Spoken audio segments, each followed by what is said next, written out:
And by the All way, right. using AI is death by 1,000 cuts when it comes to money. Because Okay. each one of these services has a free version and it's got the for pay version. And if you want to do the fun stuff, you got to pay. And so for something like make.com, you're $8 a month, ChatGPT, $20 a month. Yeah. So a good strategy is just to go all in on one of them if you can. Buongiorno. You're listening to Going, Where God is at Work, a podcast that sits at the intersection of missions theory and practice. We're walking out our call to ministry in faraway places and happy to have you join us on the journey. I'm your host, Jesse Pauley, a missions leader serving in Rome, and I'm here with Jen Williamson, our missiologist who lives and works in Lyon. And we're without Alessandro, our regular co-host, but instead today we have a great interview, an opportunity to talk to Ted Esler. Ted, just by way of introduction, in 2015 was appointed as the president of Missionaries. Missionaries has member organizations that reach up to 60,000 globally dispersed workers. So his network in the mission space is about as big as it gets. He has authored a few books. He's also co-host of the Mission Matters podcast, which we'll link down in the show notes. And he's served on the mission field in Central America, Croatia, Bosnia, before moving into executive leadership for Pioneers, and then eventually taking the role of president with Missionaries. Welcome, Ted. Welcome, Jen. How are you guys doing today? Doing well. Looking forward to talking. We are super excited. This is an interesting series that we're doing. I was actually thinking, Jen, I didn't mention this to you before, but we should have just entitled this miniseries Going with AI. That should just have been the whole miniseries. Yes, we did our first episode on artificial intelligence and missions last week, and talked a little bit more kind of about some ideas of theology and ethics and those kind of things. Today, we're going to get into Ted's uses of it, his background in technology, and how he's using it today. But before we jump right into our topic, we always like to start off with some sort of an icebreaker. So what if we go around and just share our greatest success story in using AI? I can start. I am gluten-free. I have a problem with gluten. And we were in Sicily and had the best gluten-free pizza we have ever had. And my husband makes homemade pizza every week.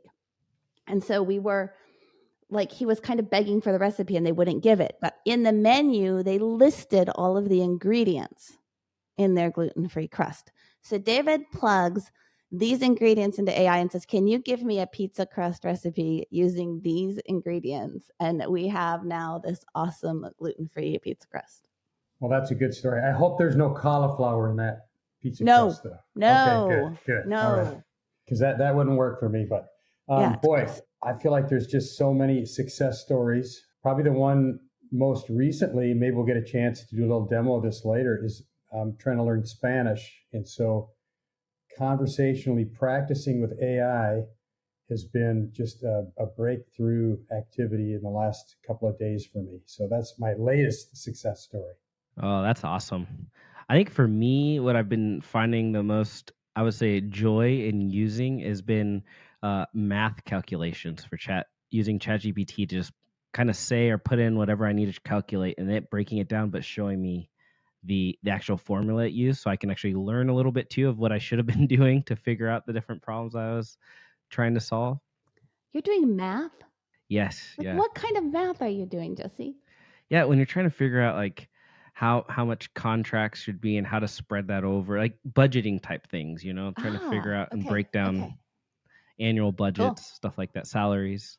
Cool. And also it's interesting, you can find, now we're going down a rabbit trail already, but you can ask it to kind of give you like an idea of the average salary in a certain place. And so I was able to kind of do some research that way and then break down how much that cost the company. Anyways, we're already going down the rabbit trail of AI.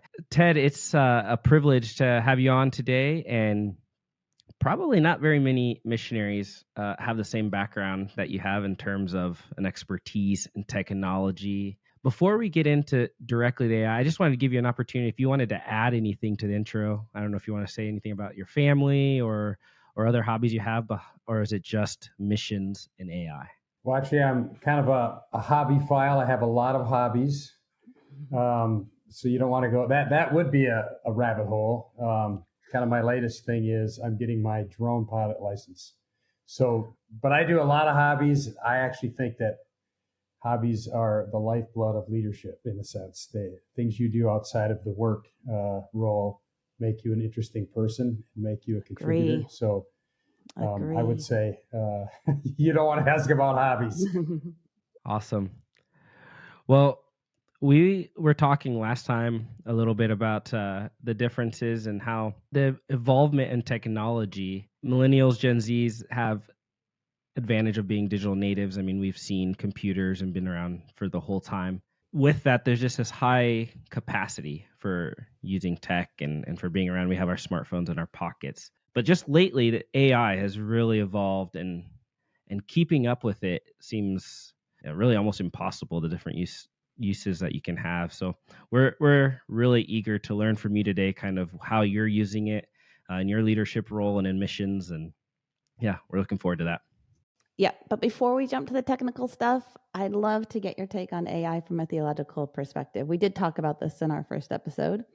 And, Paul said everything's permissible for me, but not everything's beneficial. And this is true of all aspects of technology. So I'm just wondering, do you have any theological concerns about how we as believers interact with AI or how we choose to use AI?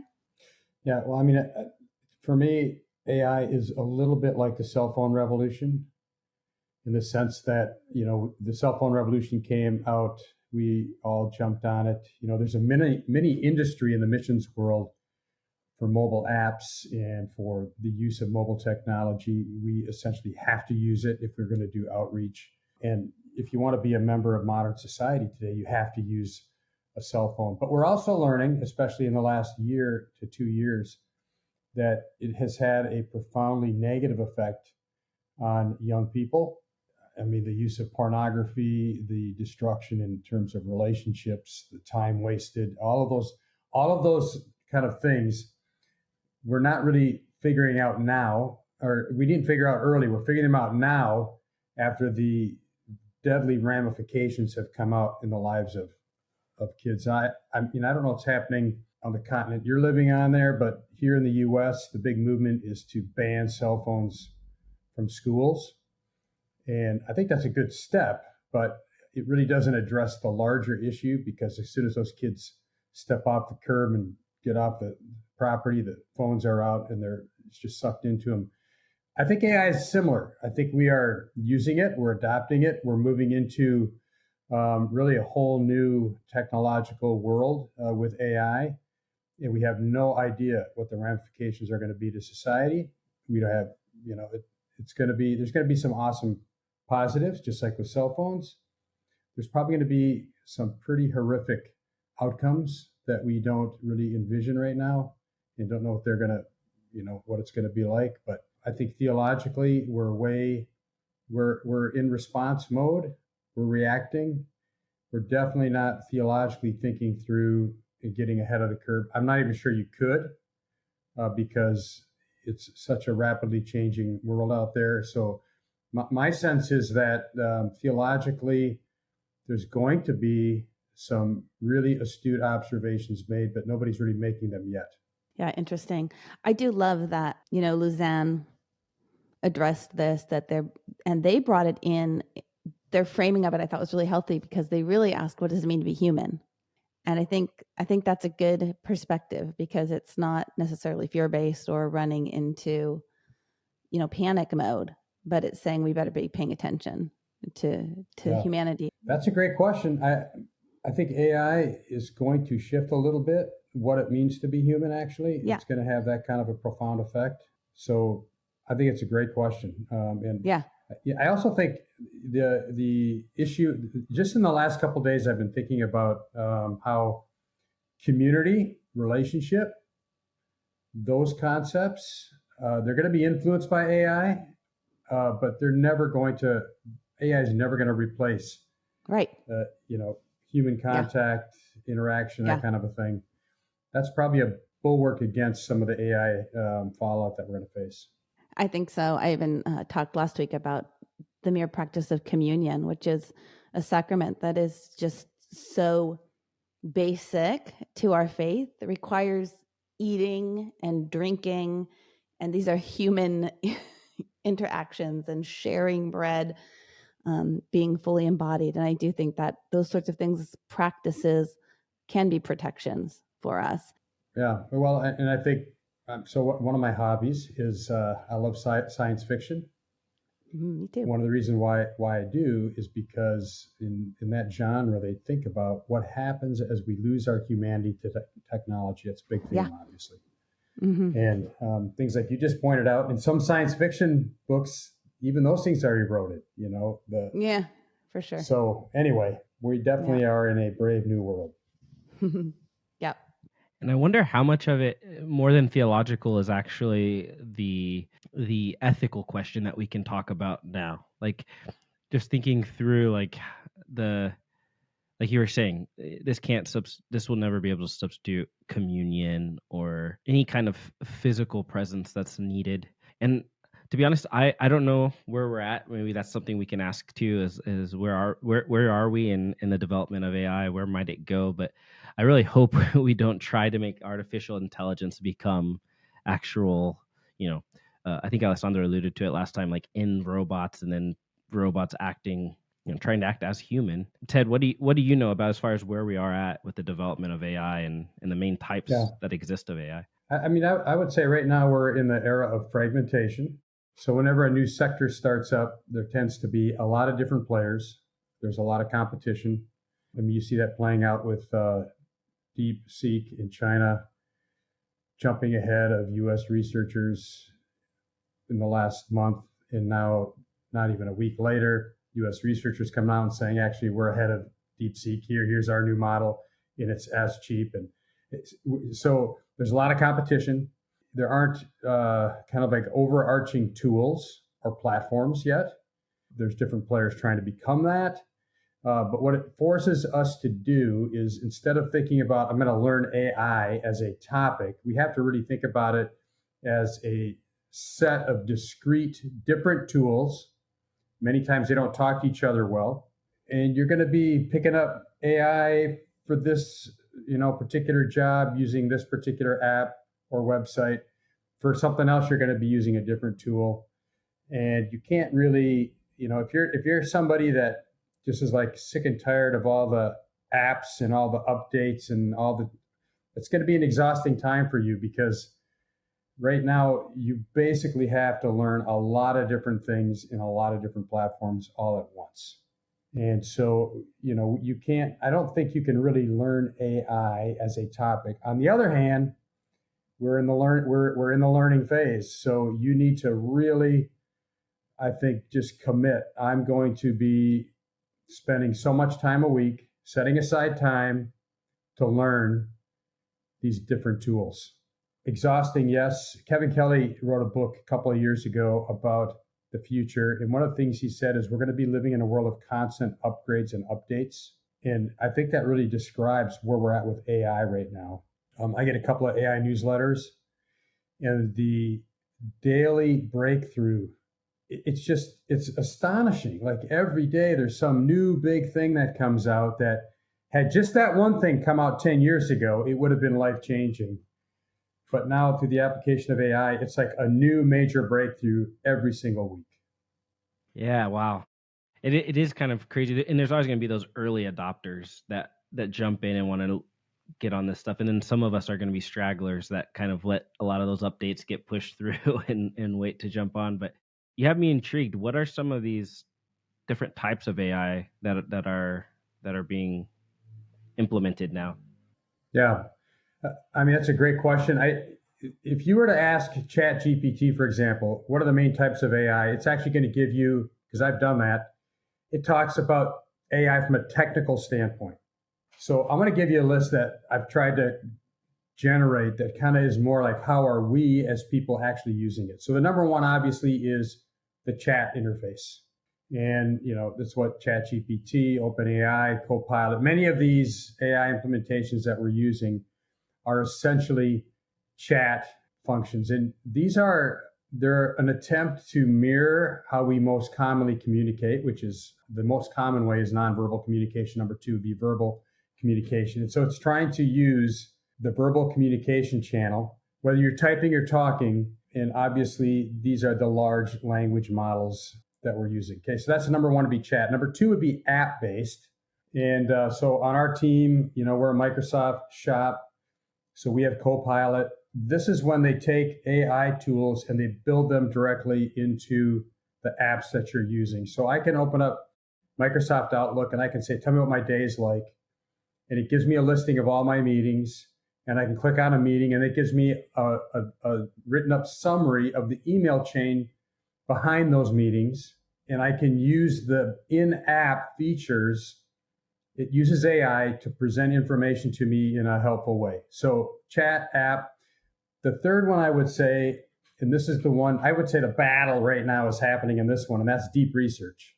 So deep research tools, Google AI Studio, I think right now would be the one that most comes to mind.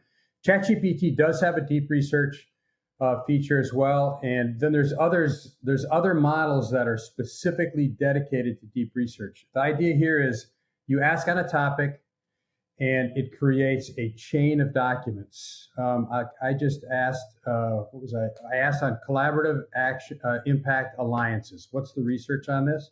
And the deep research tool in ChatGPT gave me about 50 documents. Those are web links. And then it gave me about a 2-page summary from those 50 documents. And I did the same thing using the deep research tool in the Google AI Studio. I think it was actually better than the ChatGPT result, but it similarly came up with about 65 documents. And then it gave me about 3 to 4 pages of summary. So deep research is a great one if you're doing history research. Let's say you want to do some cultural anthropology work on a people group that you're working with.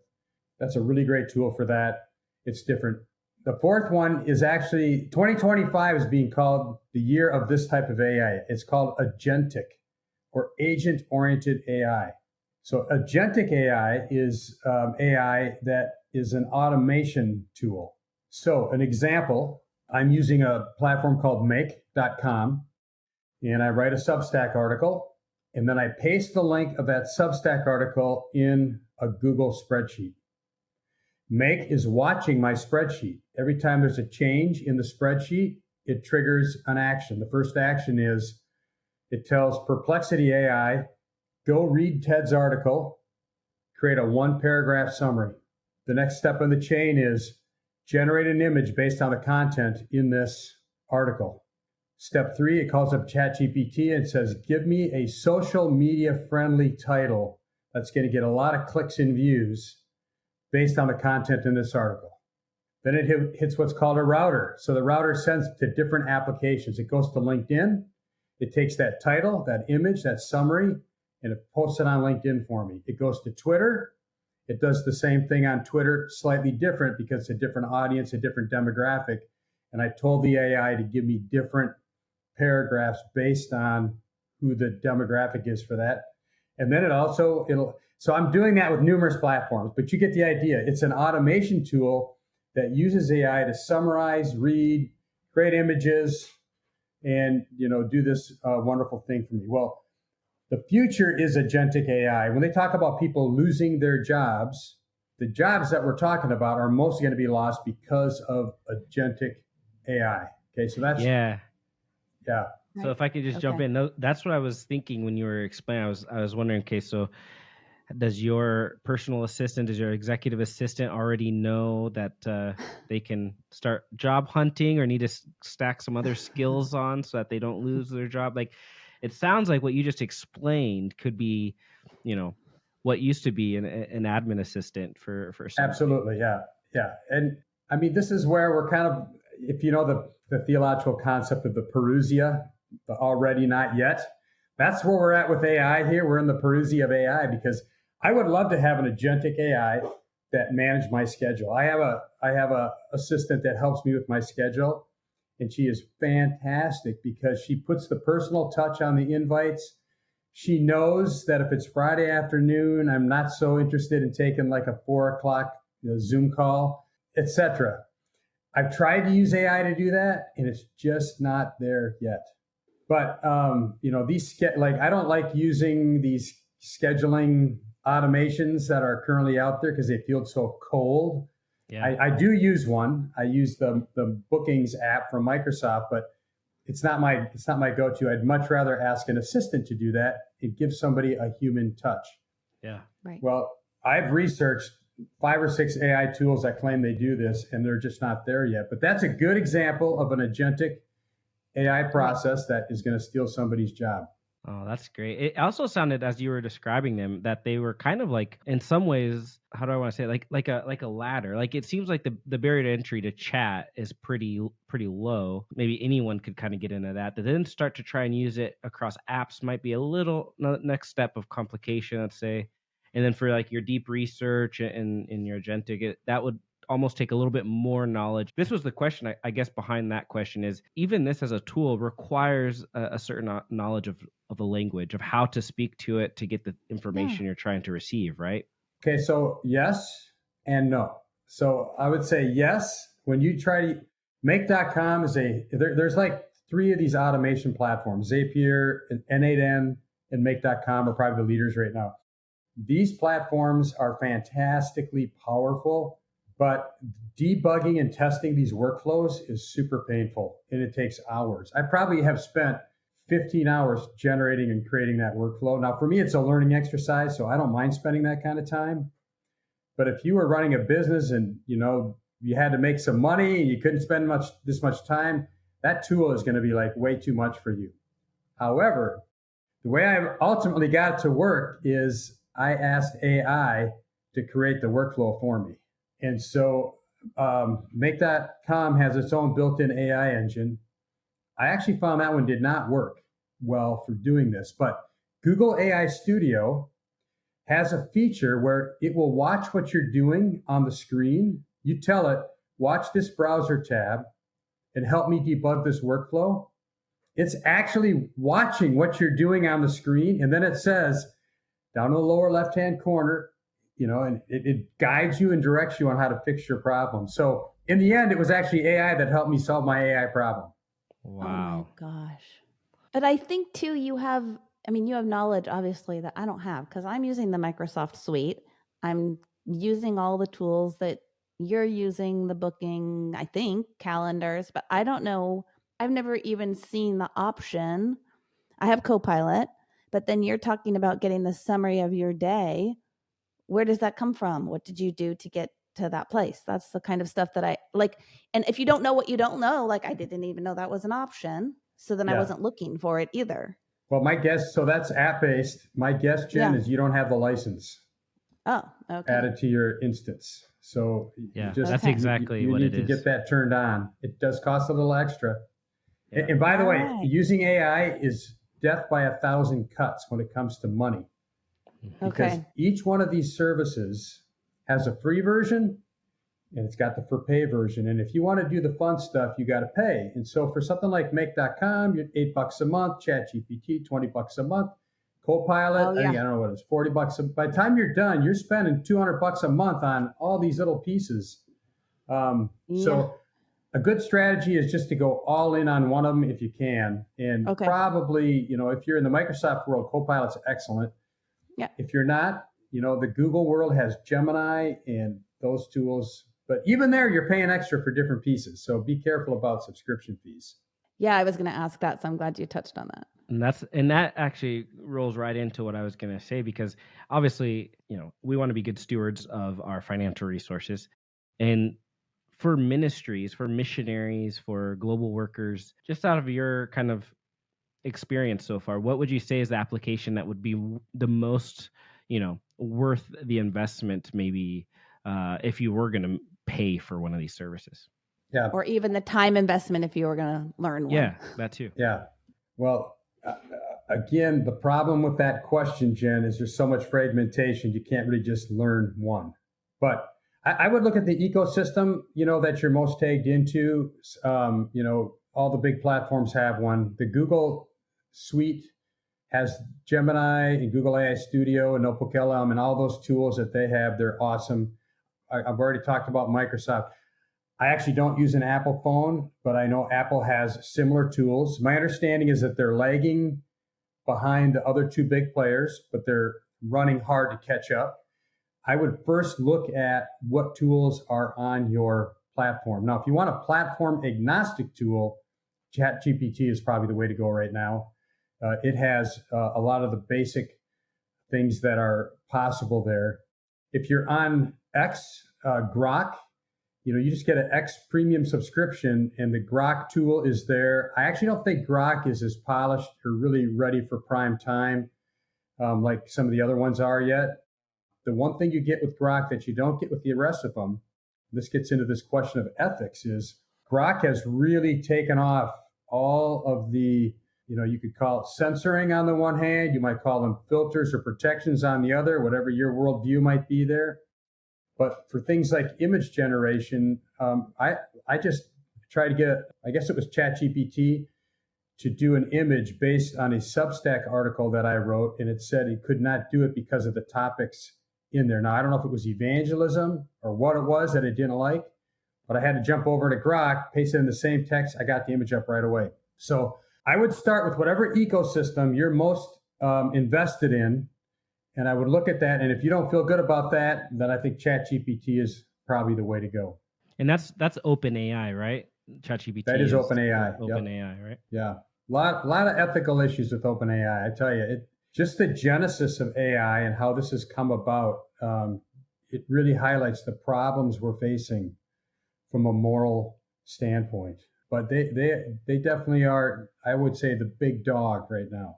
So that was a question. This is going to sound very similar, but what I really would love to hear, Ted, is given that if you had to recommend to a ministry leader, I'm thinking a field leader of a mission organization or, the director of a nonprofit somewhere, out of the tools that you're currently using, what would be some tools that you would recommend would be worth learning? Well, so first of all, one of the things I've just recently discovered, now this has been around for about a year, and you probably have listeners doing this, but you can do language learning using ChatGPT, and it's astonishing the first time you use it. I'm going to try doing a little demo here. We're going to see if we can hear this coming through the podcast, but I'm just opening up the app on my phone here, ChatGPT. Hi, ChatGPT. Can you help me practice speaking in Bosnian? Naravno, rado ću ti pomoći. Možeš početi s osnovnim frazama ili rečenicama. Kako ti mogu pomoći? Mi možemo razgovarati slobodno? Naravno, možemo razgovarati slobodno.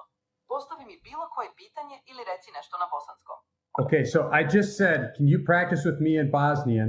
And ChatGPT came back, of course I can do that. What would you like to talk about today? Is there a particular topic you're interested in? And then I can respond back. And you can even do it in two languages. So you could say, I'm going to ask you questions in English, and you can answer me questions back in another language. Wow. And you can do, I've even done, so if you do a lot of language learning, there's some things like substitution drills for grammar, and you can use language, you can tell it, I want to do some verb agreement lessons in this particular language. Now, I tried to find out how many languages this covers. Verbally, the number seems to be around 50 or 60 languages. But then I took the ones that weren't on their list and I tried a few of those, and it was doing those too. So I don't actually think they even know what the real number is. If you're willing to do it in text, it's almost to the point where almost any written language you can practice using text. So that's just ChatGPT. That's an example of a very cool tool that you could use if you're doing any kind of language learning. And I'm working on Spanish right now. So you said in the intro I was in Central America. I was actually with Mayan and just for a few months. So I never really learned Spanish, but now I live in Florida where Spanish is really almost the first language. And the hard part, I'm using Duolingo. Yes, I have my 85-day streak going, and I'm very proud of that.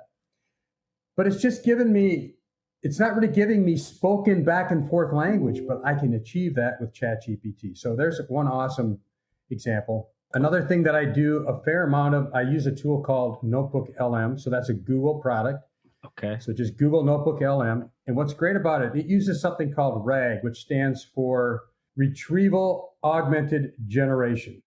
And that's a fancy way of saying It only looks at the documents you feed it. So a lot of this AI stuff is swimming out by pulling all the information around the whole internet.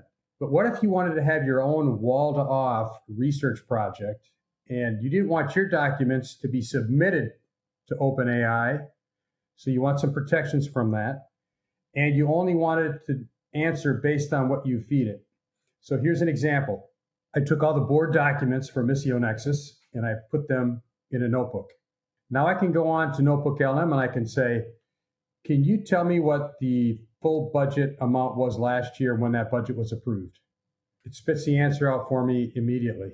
Here's a cool little hack. Okay, so I have a 2019 Chevy Silverado truck, and I downloaded the manual off the Chevy site, and I put it in Notebook LM.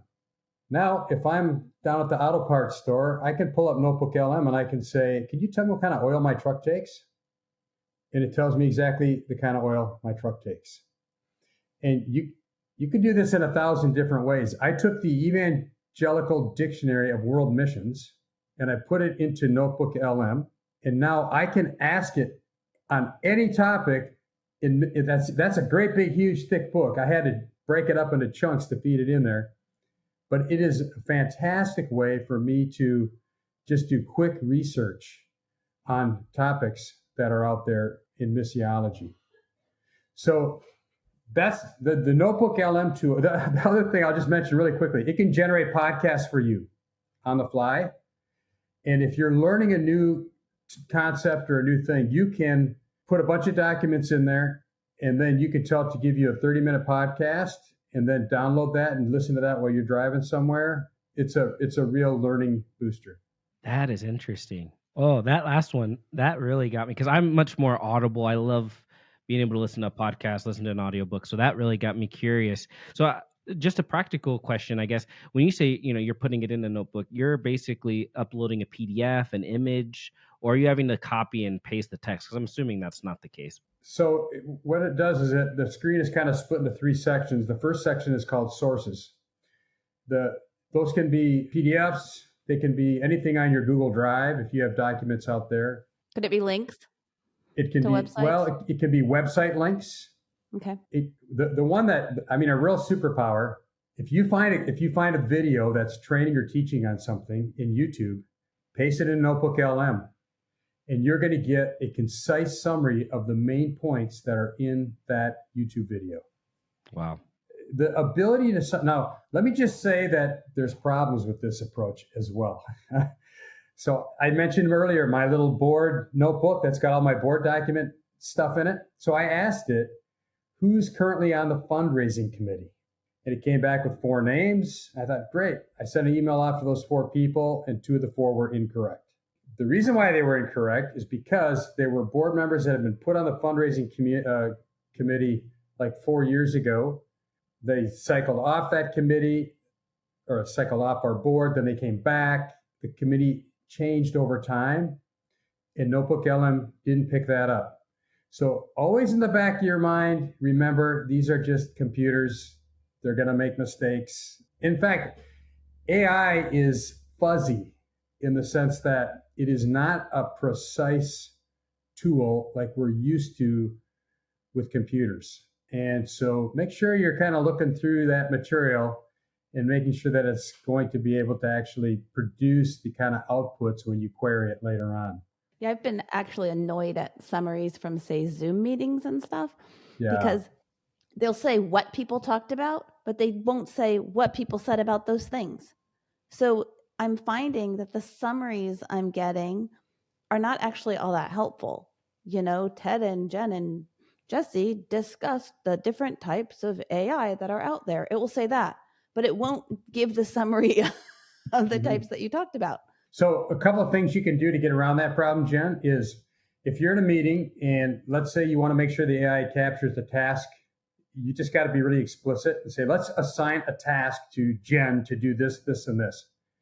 And then the AI is much better at helping with that. The other thing you can do is, and I've done a bit of this, is you take the transcript from a Zoom meeting and you paste it into a different AI tool, and you'll be surprised at all the differences that are there. And that's actually a good little educational process, because when people talk about models in AI, those models are trained with different weightings, different heuristics in terms of what they're looking for and what they're trying to pull out of various documents. And so it is helpful. Like if you get a ChatGPT subscription, you're going to see the 4.0 model. Most people put it on the 4.0 model and they just leave it there all the time. Well, I found actually that the mini model works better on certain types of information, particularly if the information is video information. The mini model is more concise. It seems to take fewer kind of rabbit trails. It just gives you the main points.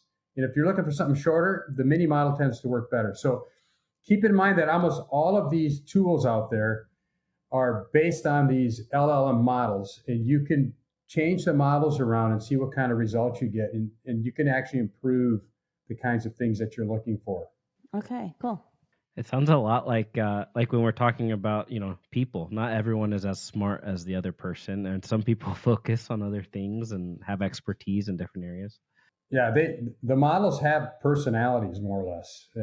As terrible as that analogy is, and they'll give you different, types of outputs for sure. Let me just mention one or two more tools that I like. Yeah. One tool is called Napkin AI. What's great about Napkin AI is if you do much teaching and you want to visualize text, in other words, you've got a paragraph, it's got 3 points in it.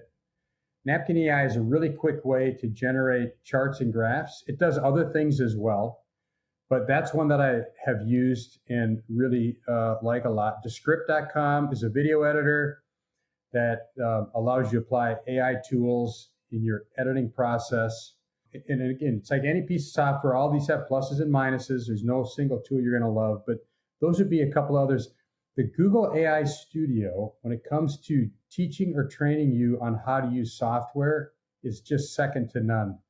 You can tell it to watch a window, and it will watch what you're doing. And if you come up against a problem, like you're saying, like where did a common Microsoft problem, where did my toolbar go? That's the kind of stuff that this Google AI Studio is just a wizard at in basically any piece of software that you could imagine. There's so much irony in that sentence that we need Google to explain Microsoft to us, but we won't get into that. There is. You told me about Napkin AI a few weeks ago, and I've been playing with it. I started with it in terms of, working on a PowerPoint for a teaching thing that I'm going to do. But I went in there the other day and put in a mission statement for an organization that I work with to see what kind of visual it would come up with, or sort of the description of the peer-to-peer catalyst groups that I'm starting within Missionaries to see what it generated. And it really is helpful. And I noticed too, you can also customize your color, your palette. You can customize your palette and your font choices and things like that so that it's going to lean towards a style that is appealing to you. So I've been having fun playing with that one. Well, if you like that one, Jen, another great one is called Gamma. Okay. I don't know if it's gamma.ai or gamma.com. You'll have to search for that. But what Gamma does is you can take an outline, paste it into Gamma, and it makes the most beautiful presentation you could imagine in about 15 seconds. And you can like a PowerPoint? Yeah, you can export it to PowerPoint, although they have their own tool. I don't know if you remember when everybody was using Prezi and how cool it was when Prezi was the big thing. Well, this makes Prezi look old school. It's got its own display module that will do some really cool and unique things that people haven't seen yet. Or you can export to PowerPoint, and it'll do generative images for you. If you put images in, it will actually create new images based off the images that you have, but give them all the same look and feel to give your presentation a powerful kind of a look and feel to it. So that's another good one is Gamma. If you like Napkin, Gamma's like another. It's similar, but does presentations. So cool. Wow. There's already been, I don't know how many different tools listed here just in this, short podcast. And there's more. It seems like every second we could come up with some more ideas that are out there. What about for those that are less techie, that, just aren't really into all this kind of stuff? Any encouragement for them, any ways that they might encourage them to use some of this stuff? I would suggest, again, I'd go back to that platform. If you're on an Apple phone, jump in and use those Apple tools for doing AI. If you're on Android, the Gemini world is really great. That's how you really get your feet wet. If you're a missionary learning a language, my eyes have really been opened up to how, I remember paying language informants and really coveting that time. And here you've got something in your pocket that's just there for you whenever you want it, doesn't get tired, doesn't get frustrated with you, and you can talk back and forth.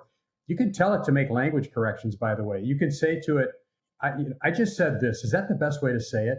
And it comes back and it'll correct you and it'll say, well, that was okay, but this is probably what you should have said. And it will, and you can even try it with English. You can give it English sentences and leave articles out, and it will say, hey, that was great, but actually, this is better. It's really gentle with you. Oh, yeah. I find I use it the most for emails and stuff like that. Hey, can you correct this? Make sure it sounds a lot nicer. The tone, I would like the tone to be gentler than what I actually wrote and things like that, and it helps give me some ideas. That's funny, though, because I can think of back to my early days of language learning, and I am a pretty direct person anyways, but I had no capacity to nuance my language in French. It was just, so basic. And I remember there was an issue with a woman in the church that had to be dealt with. And the way I said it was probably really harsh. And I think I called her a rebel and all sorts of things. And actually, she heard it better because there was no softy nuancing. So I think also this is one of those things where I don't want to miss out on those phases that God gives us to learn through and grow through, and even some of the mistakes that we make are part of that process. So I guess that kind of brings us into that last question that we have prepared for you, Ted, which is, what is your advice on how we might utilize AI in redemptive ways? And are there ways that maybe it could get in the way too? Yeah. A few weeks ago, I was with an Indian brother, and they're using AI in North India as a part of media outreach. They're using some of these automations that we talk about. And they're also using chatbots to engage people spiritually. So that's a redemptive application directly in an evangelistic sense. I think there's going to be many opportunities that are going to be like that. But kind of we're circling back to where we started. I don't think we really know yet what the negative consequences are going to be for us as this societal change continues to roll out. And we also don't know the extent to which AI is going to rewire how we think about the world, how we think about everything, because it will. Yep, and it will rewire us. Yeah, and I think it's going to be more stark than what we got with phones. And we know that phones have done a lot to change who we are as people. So I think there's going to be many redemptive applications, but it's also going to make opportunity for us to tell people, hey, there's actually a different way of thinking about this that is more biblical. So we're at the wild kind of Western frontier, not really knowing what's coming down the pipe. Yeah, I think we touched on it a little bit in our last episode, but yeah, there's certain things that you miss the more you lean on technology. We talked about Google Maps and knowing your way around, how much we forget about that. I mean, if you go back further, it used to be like you hardly ever saw a calculator in a classroom and you did, a lot of math in your head, figuring out multiplication tables, things like that. Now it's like everything is just, so there's definitely going to be some things where we're going to miss out. And in some ways, the artificial intelligence will make our human intelligence a little less intelligent. But I think, yeah, like you're saying, and I think like all tools, really, if we view them as tools to be used in a proper way, then we can see the benefits and we can use them for a lot of good. I think that goes back to like a biblical principle throughout scripture of just how we steward things, Jesus turned water into wine, but at the same time said, not to be drunk. And so it's like all of these different things it comes down to, we have a choice to make on how we're going to use them, and we can use them for the good and for improving, or we can use them for bad. And I guess in some ways, some things never change. It always comes down to that choice. Yep. Hey, Ted, thanks so much for all of this wealth of knowledge and information that you shared with us, and just some of the fun ideas. You gave us some some cool things to think about. And I think we have planned to go through and try a couple of these different things that you mentioned. And in our next podcast, we're going to kind of review them and talk about our experience of playing around with them. But before we sign off, I just wanted to give you an open space. Could you share maybe with our listeners where they can connect with you, what kind of projects, things you have going on, and any last thoughts? Yeah, I would just say the best place to connect is missionexus.org, the organization that I get a chance to be a part of. If you want to follow my writing, tedesler.substack.com. Every Wednesday, I post something on that blog, and I'd love to have you jump in and comment. Most of the topics are going to be missions related. I do some things on AI as well, but just yesterday, posted an article and got some fun interaction going back and forth. So jump on there. Love to see you interact with me that way. And are your articles written by Ted or by Ted's AI? I don't use any AI in writing my articles. I don't even run them through the grammar checker anymore because I've learned that gets me in trouble. So great. Hey, well, thanks for tuning in to today's episode. We hope you enjoyed the conversation and found it insightful. Your ministry is important, and we hope that you consider your time with us an investment in your work. Don't forget to subscribe, leave a review, and share this podcast with your friends. And until next time, keep going wherever Jesus leads you.